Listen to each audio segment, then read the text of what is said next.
Hello বন্ধুরা, পূজাস কিচেনে তোমাদের সকলকে স্বাগত। আমার আজকের রেসিপি হচ্ছে শুক্তো। তো শুক্তো বানানোর জন্য যা যা নিয়ে নিয়েছি সেগুলো চলো আমি দেখিয়ে নিই। এখানে নিয়েছি লম্বা লম্বা করে কেটে নেওয়া বেগুন, নিয়েছি উচ্ছে, পেঁপে, কাঁচকলা, সজনে ডাঁটা, গাজর, বরবটি, মিষ্টি আলু আর এমনি আলু। আর এদিকে রয়েছে আমার আদা আর রাঁধুনি বাটা, এদিকে সর্ষে পোস্ত বাটা। তো রান্নাটা আমি শুরু করব, তার জন্য কড়াইটা ভালো করে গরম করে আমি এখানে দিয়ে দিচ্ছি বেশ কিছুটা সর্ষের তেল। তোমরা চাইলে সাদা তেলেও করতে পারো। এবারে আমি এখানে সমস্ত যে সবজিগুলো নিয়েছি সেই সবজিগুলোকে আমি এখানে একে একে ভেজে নেব। সবজিগুলো একটু লাল করে ভাজা হলেই তুলবে।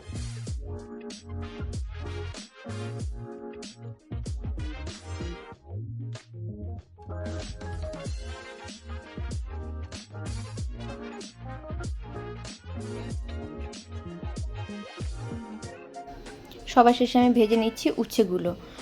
তারপরে উচ্ছেগুলো ভাজার পরে এখানে ভেজে নিলাম আমি বড়িগুলো লাল করে ভেজে বড়িগুলো তুলে নিচ্ছি। ওই তেলের মধ্যে আমি দিয়ে দিচ্ছি বেশ কিছুটা সর্ষের তেল।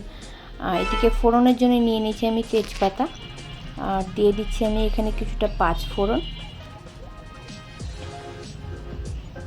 দিয়ে দিচ্ছি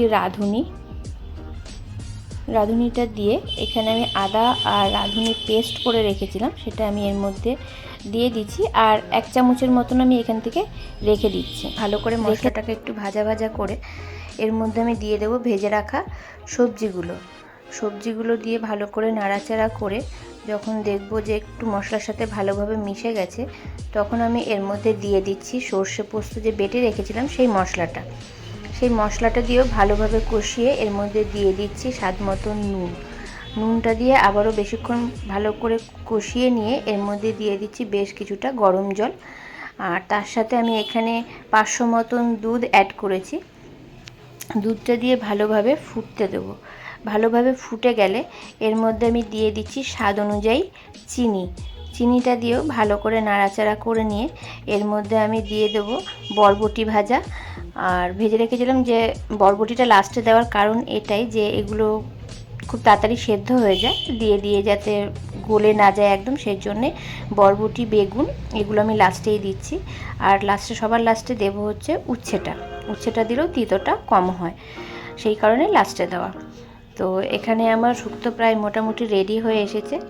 আর দিয়ে দিলাম ভেজে রাখা বড়িগুলো দিয়ে দেওয়ার পরে এখানে আমি দিয়ে দিচ্ছি বেশ কিছুটা